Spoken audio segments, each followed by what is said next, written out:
Hello, welcome to White Birch Tarot and Astrology. This is going to be a very quick explanation of some stuff that I messed up last night. I should have known better. I did not realize, I knew that Pluto's been on my Sun conjunct Chiron for a couple of years now, on and off. So I knew that, okay. But I didn't even notice that the full moon was conjunct my ascendant. I'm like, oh my God, no wonder I couldn't think straight. But I want to clarify a couple of things I said last night. First of all, I think I was confusing the difference between the self, which I said was Aries, and also Leo. They are both the self, but here's the difference. Aries is your identity. It's like who I am as opposed to everybody else. It's my individuality. It's also rules your goals in a way. Like, you know, what do you want to do with yourself? And it's also, Aries is kind of a warrior. You know, he was the god of war. And it kind of, Aries energy also loves to help the underdog. Aries loves a challenge and an adventure and loves to save other people. You know, they love to, in a romantic situation, Aries wants to make the first move. Whether you're male or female, doesn't matter. They like to make the first move because they like the challenge, okay, the pursuit. Leo, on the other hand, they're both fire signs. This one is cardinal, so it's more of a leader.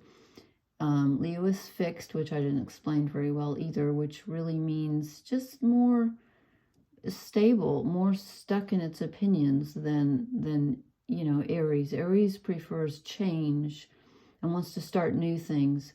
Leo's a little bit more comfortable with loyalty and constancy. In fact, Leo rules loyalty. So the difference here is that, yes, Leo is yourself and it's your heart self. It's what you want. It rules the heart, but it's about expression. That's the word that I couldn't come up with last night. It's about expressing yourself. And that's why Leo loves an audience and why Leo loves to be appreciated, because Leo is all about drama and self-expression and being appreciated. So that's the difference. Aries is going to do what it wants to, no matter what. Even if no one's watching, they're like, who cares? I'm doing this for me. You know, this is just discovering who you are. This is expressing it in front of others. Okay, so I want to make that clear.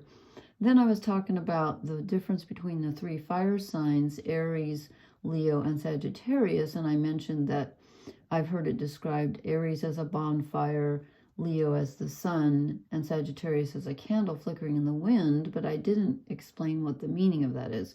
What that means is that Aries loves the beginning of things. It loves to begin new projects. That's why it's a bonfire. It goes whoosh at the beginning, really large energy at the beginning, but sticking with things and like the little mundane details in the middle, not so much. Aries is very impatient, okay? So they rule the beginning, so that's why it's a bonfire. Leo, being fixed energy, is more like the sun because it's constant. It's loyalty. Once Leo, you know, finds its mate, it wants to stay with that person. Aries is more excited at the beginning of a relationship. Leo's very, very loyal, extremely loyal. They love constancy, okay? In lots of things, not just romance. So that's why they're the sun. And then Sagittarius is the flickering candle because their attention can waver. They, like Aries, like an adventure, but whereas Aries is more interested in the beginning of a project, Sagittarius will stick things through. They will see things through and stick through till the end, but then they have to have another adventure after that.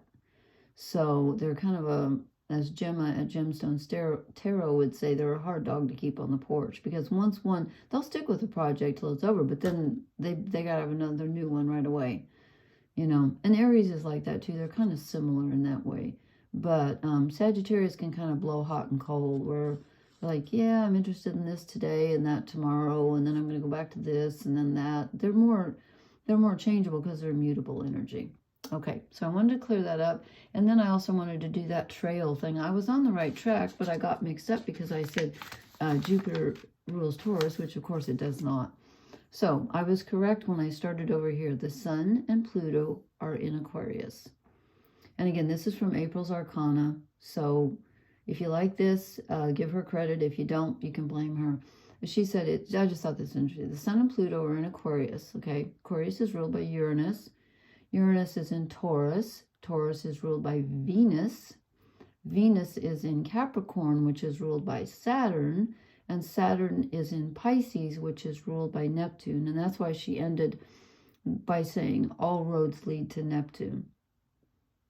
And then after I said that in my, I thought, well, okay, but I'm not quite sure. I think she was just pointing out that since Neptune is getting toward the end degrees of Pisces, that it's getting to be a very powerful influence, and it was an influence in this full moon, even though it's not really making exact aspects to anybody, although it's getting close to, 19 and 25 are not that far off here, but not that close either. Anyway, I just wanted to clarify those things because I felt like I really made a hash of it last night, and I did learn something. Don't post when your brain is telling you you're too tired. I just wanted to be prompt, but next time I'll wait till I have a little more energy. What's that saying? The spirit is willing, but the flesh is weak. So there you go. Thank you for being patient with me. I'm sure a first-time watcher probably just clicked off and thought, this woman she's a nut job. She doesn't know what she's talking about. Anyway, thank you. I'm not going to say what I'm going to do because I don't know. Anyway, blessings. Good night.